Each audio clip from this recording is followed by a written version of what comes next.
Everyone, this was unexpected. Completely unexpected.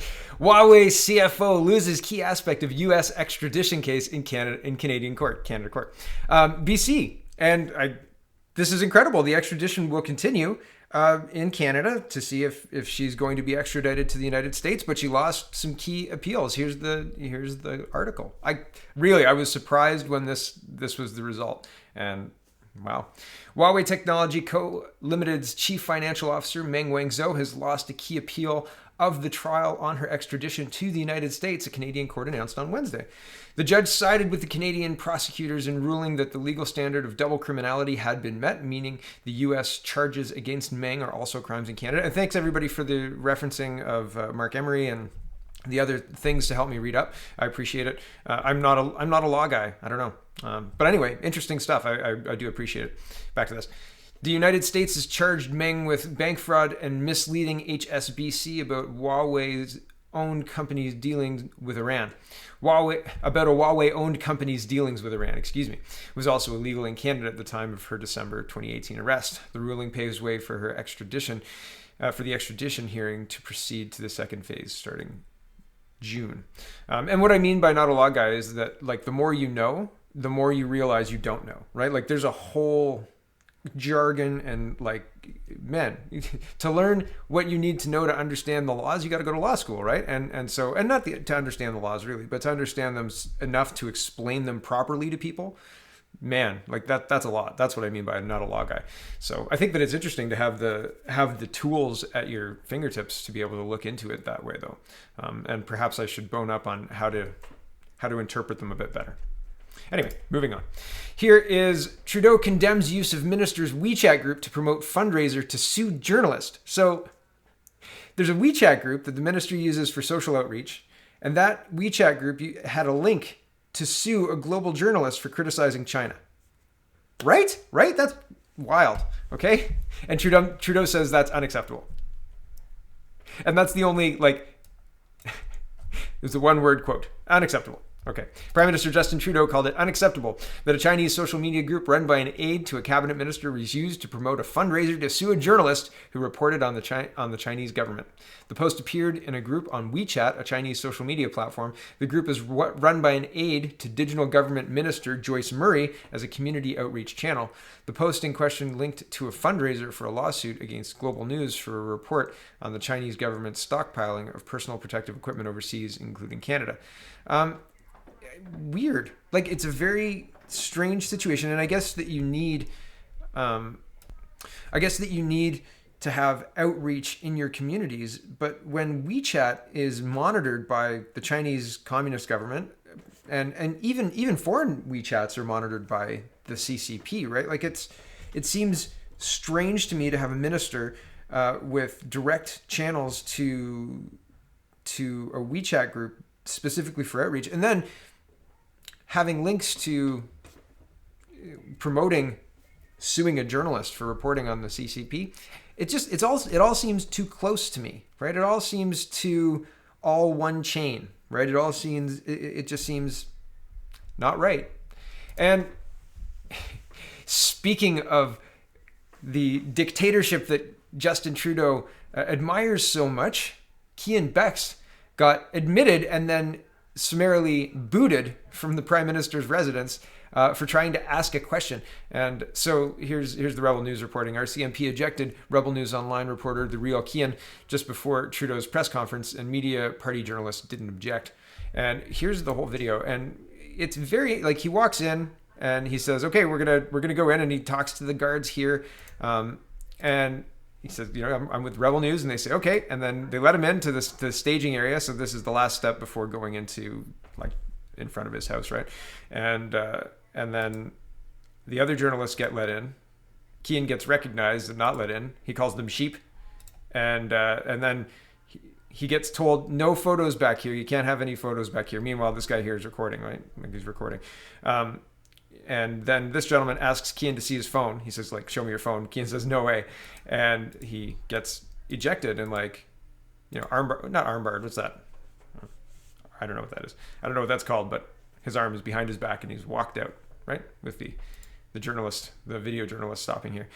wild. And he says, this is Ottawa, Ontario, Canada, right? Like, this isn't Hong Kong. He didn't commit a crime. He was not under arrest. He was the officer, and I assume that's RCMP. That's what Keean said, but I don't know. The officer said that he wanted to inspect his phone to see that he hadn't taken any pictures, and he said, "I'm not showing you my phone." That's all that he did, and he was then hands-on. This person went hands-on with Keean. Like, Keean wasn't being aggressive. He said, "I'm not going to leave," and he was walked out. That's Canada, right? And unless we start saying no, it's going to be more widely rolled out. Like, if you don't listen to a police officer, regardless of whether you've broken the law or not, they're just going to put hands on you and do what they want anyway, right? So we're going to come back to the RCMP in a minute. Well, perhaps I'll jump this and then we'll go to the other ones. Okay, so cracks are forming in the RCMP cone of silence. So Ryan Pelagno, I'm sorry if I got that wrong, was a former Globe and Mail editor, right? He's the former senior editor at the Globe and Mail, and he was an author of 3 books on the RCMP. So I think that bears mentioning before reading this article. This article was published on May 21st, and this is about the Nova Scotia shooting and the lack of information. Now, I was disappointed after the Danforth shooting. I was going to say Danforth shooting. Because of the lack of information coming out quickly. And like, I was disappointed the next day and the day after. And I assumed maybe in this case that the information was coming, but it doesn't seem like there's a lot of information. And to underline how little information we really have, I don't think there's more information now than as on May 21st. But I'll read this, and like, there seems to be a problem here with the information being shared. And this article is about a potential RCMP whistleblower who's called and said, keep digging. But it's very interesting from this source, okay? And this is being reported by the Halifax Examiner, okay? Link is in the description. It has been about 5 weeks since the Nova Scotia massacre, 5 long weeks during which the Royal Canadian Mounted Police have cowered inside a cone of silence. I want to note here, he didn't call it a rampage. That's notable because everybody else does, okay? A cone of silence. Compare its approach to how police forces around the world have typically handled similar events, from Paris to Toronto to just about anywhere USA. The police are quick to inform the public about what has transpired and about key information about the perpetrator or perpetrators. Little, if anything, is hidden. So what's the problem here? From the outset, the RCMP, right up to Commissioner Brenda Lucki, seemed determined to stall for time and control the narrative of this story. They have forced the media to go to court to find out what was in the applications for search warrants executed after the shootings. The law states that such information should be readily available to the public. The Mounties have also taken refuge behind its claim that it has commissioned a psychological profile of the gunman and can't say anything at this time. It kind of sounds like then-candidate Donald Trump's claim in 2016 he couldn't reveal his tax filings because they were under audit. Love the Trump dig. In my long experience of writing about the RCMP, now in its 4th decade, I've become accustomed to the typical responses I receive after something is published. Some are praiseworthy, many are castigating, negative, including current and former members of the RCMP. What I've learned and described is that the RCMP culture is cult-like. There is almost a mindless commitment to the force. Quote, "There is no such thing as an ex-Mountie," I once wrote, because even retired Mounties seem compelled to protect the image of the force. Since publishing an opinion piece last week in Maclean's.ca, I've witnessed the typical gamut of comment among them. And then he gives an example, and I scroll down. But to my surprise, many others have contacted me who don't fit the normal profile in that number of them were current or retired RCMP and other law enforcement officials. Quote, "I've read everything you've written over the years, and while I agree with some of it, a lot of it just made me mad," said one former high-ranking RCMP executive. "But now I have to admit that I agree with you. The RCMP is broken. It's not ready. It's a danger to the public and its own members." That Mountie's sentiments were echoed by another former Mountie, Calvin Lawrence, who first served in the Halifax Police Department before joining the RCMP, where he held a long career. He's the author of a book, Black Cop. He amplified the comment about readiness. After the murder of the 3 Mounties in Moncton in 2014, the RCMP changed its policies and all police officers were given long guns. Lawrence said that while the Mounties carry the guns, they don't likely know how to use them in a desperate situation. He said that while the RCMP talks a good game about its training, the reality is a lot to be desired.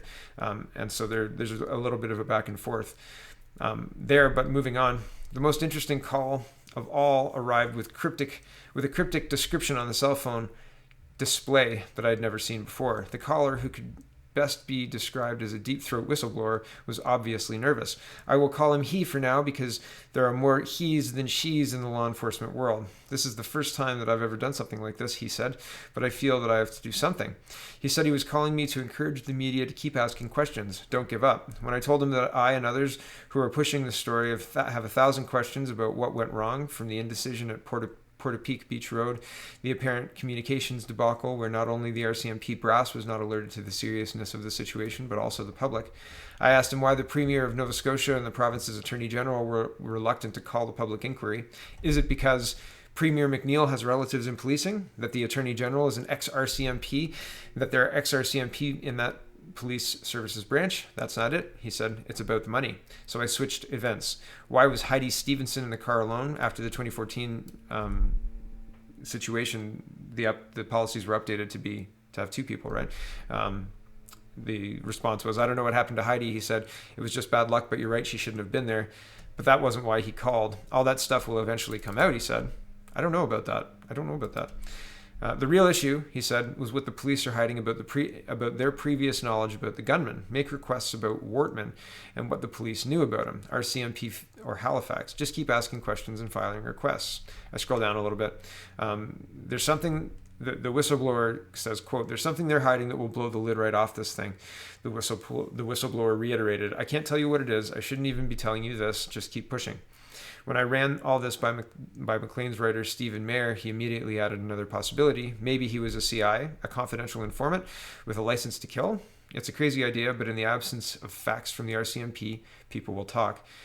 That's the situation we're in, and basically that's the argument he's making here. And he ends the article with, basically there's rumors going around. That being done, Commissioner Lucky, what's the big secret, right?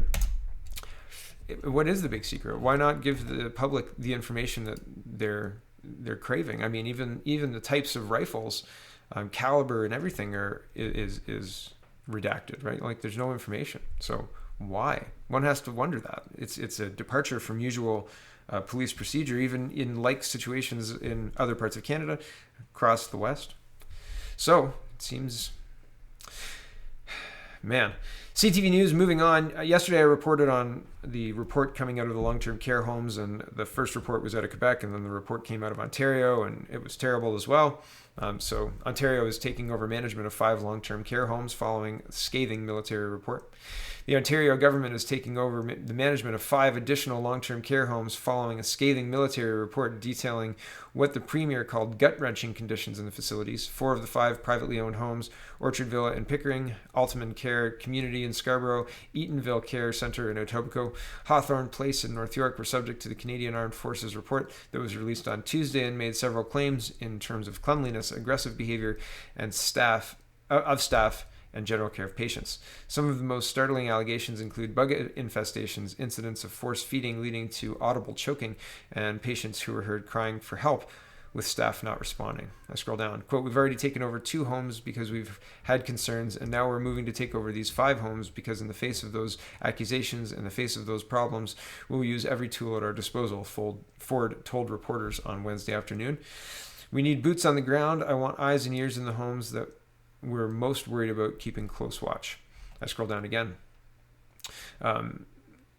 6 teams of 2 inspectors will be sent to each of the homes highlighted in the military report, as well as Camilla Care Centre, in order to conduct an expanded and rigorous inspection of the facilities over a period of 2 weeks. Ford said that at least one of the inspectors will stay at the home for the entire duration of the assessment. They will conduct an in-depth interviews with staff and residents, review charts and records, and report back with their findings. Ford said 13 other facilities in Ontario that are facing challenges in managing the outbreak are also subject to rigorous inspections. Ford added that he had asked the ministry to conduct random spot checks at these homes as well as across the province. The reality is these problems are isolated. Ford said, what we saw yesterday is the worst of the worst. We're fully prepared to take over homes if necessary. We're fully prepared to pull licenses, to shut down facilities if it's necessary. We'll do whatever it takes for as long as it takes. So, I mean, they want to solve the problem, but I think that it's interesting to note that the way they structure the staffing, like giving PSWs a couple hours at this home, a couple hours at that home, and if it's all owned by the same company, right? Like a person in Toronto could be working at 4 homes. No wonder things spread, right? And so when you structure a business with incentives to do that to staff, and the structure of like how PSW and all of those kind of grouping of workers get paid, and I know because I was in that level, right? Leads to a la carte work, right? Even it happens in schools too, right? Like speech and language pathologists, music teachers. It didn't used to happen to music teachers, but music teachers got relegated down to going to different schools, both primary and secondary. I've seen music teachers working in 2 high schools, driving across the city. More often in elementary though, but youth care workers did that too. So when you've got an incentive and it's happening, it's not just happening in long-term care. It's not just happening there. It's happening in schools too. It happens to teachers, happens to EAs, it happens to everybody. And EAs get moved every November, right? Why? The union. That's why. Yep, the union. They have to, and it's all negotiation. It's all, the union has this many people working for them, and the employer has this many spots of work to fill, and then they match them up. And then if somebody doesn't need a spot, but a spot opens up somewhere else, then the EA gets put into that different spot, but they might not be at the same school. It's like every year, it's like Russian roulette. Like you may or may not be at the same school you've been at for 20 years. And that's true. Like if you've been working for 20 years and the numbers come up and they say, oh man, like three of the kids that you used to work with are graduating this year, so and 3 more aren't replacing them, so the numbers have changed. So now you're going to, instead of being at this school with these group of people, with these kids that you're going to another school that's 20 kilometers away that you don't know anybody, and you're the only worker. Have fun in November. So the school's already started, right? And like the other youth care worker or the other EA is not there. And I don't mean to diatribe about that, but I'm saying it's exactly the same thing for elderly people, right? Like the PSW that you've been working with forever, the numbers don't match up, or the employer says, oh, well, we've got the numbers cut and blah, blah, blah, blah, blah. And so now meet Agnes, she'll be your new one, or whoever, Matilda, it doesn't matter, right?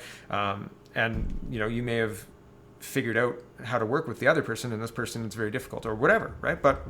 And it may be better. There are situations where it's improvements, but man, it's one heck of a way to live, right? And both people, the worker and the person receiving the service, are impacted by it. Students and elderly parents, elderly people, parents, people, right? I don't know what the answer is, but I'm telling you that it's not just these evil business corporations that are running these places into the ground. It's the policies that incentivize it. It's not.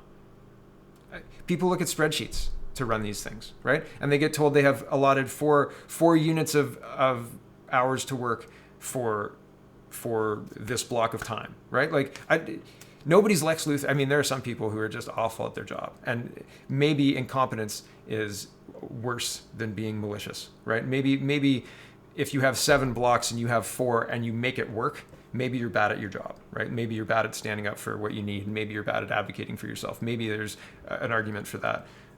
But I think the situations of maliciousness, people who are out to harm, are much less than just people who are just completely incompetent and in the wrong job. That's what I think for this. And I don't know that there's simple solutions, because we're incentivized to put somebody in the job, right? You've been here for 5 years, you get to be a manager. Yay. Moving on. This is just ridiculous. It's absolutely fake news. 8 in 10 Canadians don't agree on peanut butter, like on the best configuration of peanut butter and jam. Like, seriously. Global News is tweeting this fake news propaganda bullshit, excuse my language. A new poll conducted by Ipsos exclusively for Global News shows that 8 in 10 Canadians say they agree with the move to ban assault-style guns. Can 8 in 10 Canadians identify assault-style guns accurately? Honestly, this is damaging and ridiculous. I hope whatever the fate... Well, no, because the Toronto Star got purchased by by a consortium of people who want to actually potentially do news. Maybe, I don't know. I don't mean to give credit where it's not yet due, but there's potential hope for the Toronto Star, maybe. But this is just ridiculous. I can't believe that they're publishing this with a straight face. Absolutely shameful. Global News. Shameful. What tripe. And our government is just, I guess they're just not essential. Not as essential as Walmart workers, not enough time. We'll get 4 days for the summer for accountability for our government. CTV News is reporting, and this is the last story of the morning. House won't resume regular sittings until the fall as MPs opt for hybrid meetings. Hybrid meeting. Isn't that great? I mean, if you could just choose to not come to work and do hybrid meetings, wouldn't you, I guess? I don't know, man. With the exception of the possible emergency recalls to pass pressing legislation, Liberal and NDP and Green MPs voted Tuesday to suspend all regular sittings of the House of Commons until September. In their place will be a continuation of the special all-party COVID-19 committee with 4 meetings a week until mid-June, and then 4 special House sittings over the summer. The decision comes after 2 days of debate featuring approximately 50 of the 338 MPs that ended with a vote of 28 to 23, with the Bloc Québécois and Conservatives in opposition. I don't think that in the midst of a crisis, less governance is better. And as I've said before, bigger government is not better, but a government that is able to decide things is preferable over hamstringing and having four sitting days in a summer. Like, they haven't been sitting since mid-March, and we're not going to be sitting again until September. I think it's an offensive to our democracy, especially in light of Trudeau's behavior towards the press.